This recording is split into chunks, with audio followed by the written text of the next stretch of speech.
Nagpupuri kami sa iyo, Hari naming Hesukristo. Masunurin kang kordero sa katubusan ng tao. Hain sa krus ang buhay mo. Papuri sa iyo, Panginoong Jesucristo, Hari ng walang hanggang kapurihan.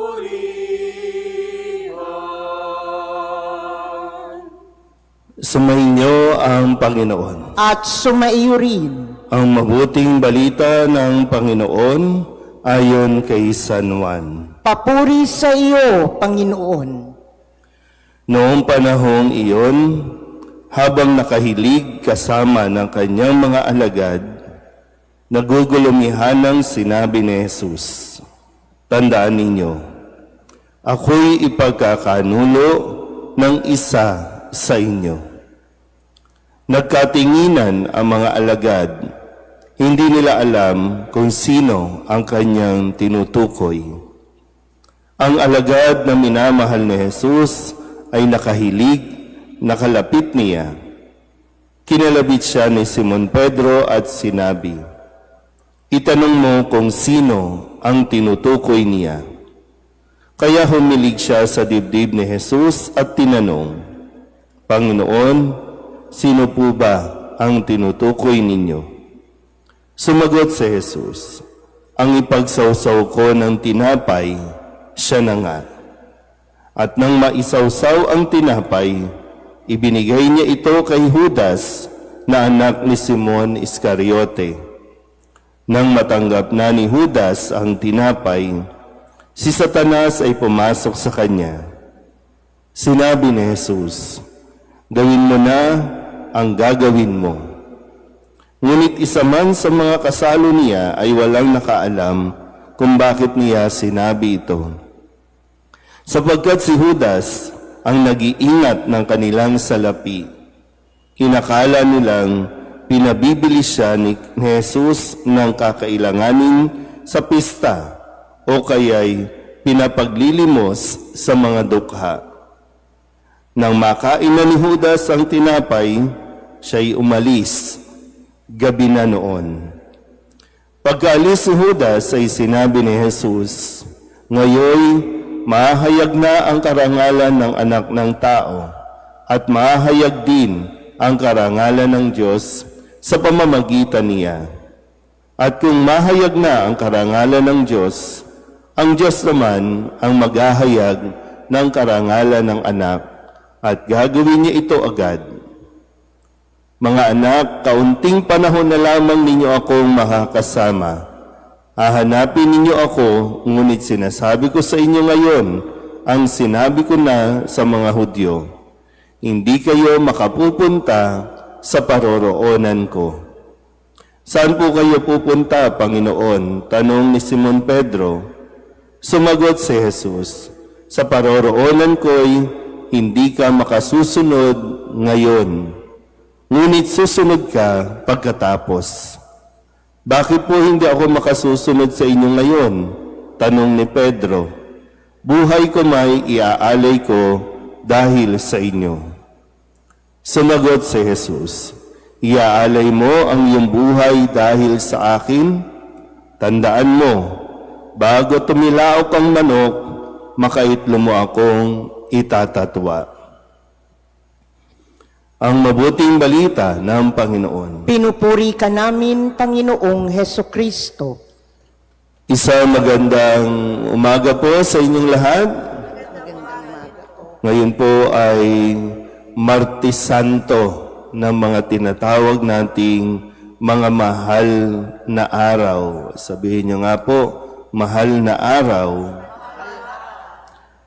Kung nasusundan po natin ang kwento ng mga mahal na araw, kahapon ibinigay ni Maria ang pinakamahal na pabango kay Jesus.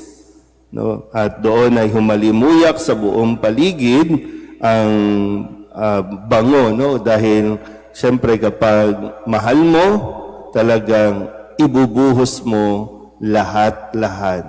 Kapag mahal mo, ibibigay mo yung pinaka the best para sa Kanya. Kaya nga sabi ko kahapon, no, nawa ay habang buhay pa ang mga taong sinasabi nating mahal natin, pues ibigay natin yung nararapat o higit pa sa nararapat. Bagamat kahapon, medyo merong isang kontrabida.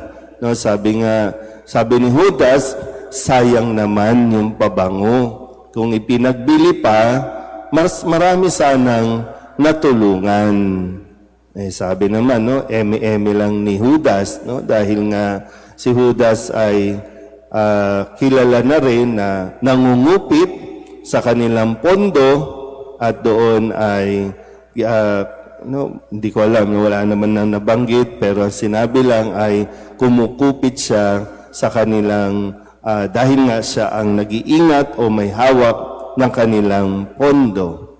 At ngayon, nagpapatuloy tayo sa ating kwento bago po sumapit, no, sa talagang pinakamatinding mararanasan ni Jesus. Pero sa araw na ito, habang binabasa ko din itong kwento sa ating ebanghelyo mula kay San Juan, na talagang dama mo yung lungkot na nararamdaman ni Jesus.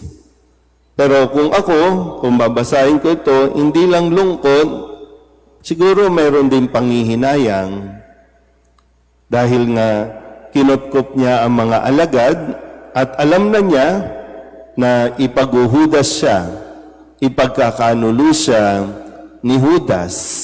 Alam niya na. Pero mo, di ba, ano ba yung mararamdaman mo na kaibigan mo, kasama mo, tinanggap mo, tapos malalaman mo na ipagkakanulo ka pala. Tapos yung isa na si Pedro na nagsasabing, no, ipinagyayabang pa, hindi kita iiwan, Panginoon, sasama ako sa iyo. Pero yun din, alam na ni Jesus na iiwanan din siya ni Pedro. Di ba ano ba yung damdamin? Ano ba nararamdaman? Kasi, di ba, either alin sa dalawang katauhan, nasaan ba tayo dito?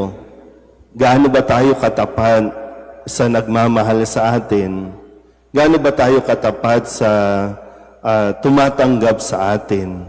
At ganoon din naman, gaano din tayo katapat kahit maging sa pagkakataon na iiwan ka ng iyong kaibigan, ng iyong pamilya, o ng iyong, kung sino mang iyong pinagkakatiwalaan. Nasaan ba tayo dito? Kasi marami tayong pwedeng matutunan, no? Kaya nga natin to binabalikan taon-taon, no?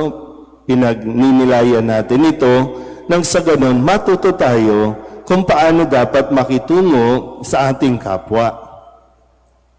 Kung paano makitungo dahil kung sakali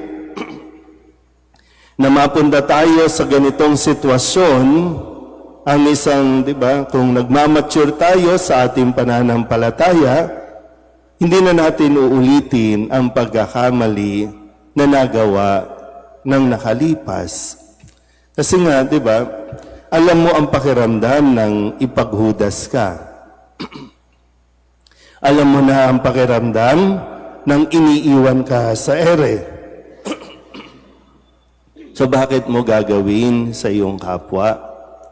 Kaya minsan talaga rin may paraan din ng Diyos ng pagtuturo na maranasan natin ang mga masasaklap o mapapait na karanasan sa mismong mga nakapaligid sa atin para tayo din ay maturuan kung paano tayo dapat makitungo sa kanila.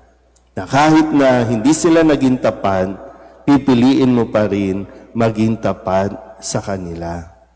Mahirap man bilang tao, mahirap man para sa atin, pero kakayanin naman. Kaya nga, mas magtuon tayo kay Kristo.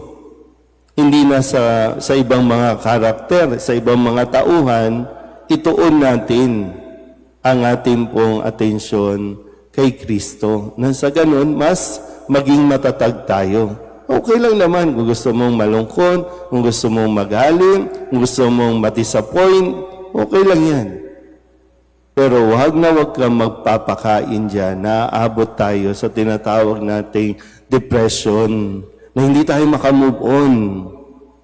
Kaya nga dito po pwedeng, di ba, kung ikaw yung nasa katayuan, pwede ka na sigurong umalis na lang, pero nanatili si Jesus. At itutuloy niya ito. Kaya nawa, sundan natin ang mga susunod pang kaganapan sa mga susunod na araw hanggang sa matapos natin o matapos ni Jesus at masaksihan natin kung paano siya magtatagumpay mula rito. Amen.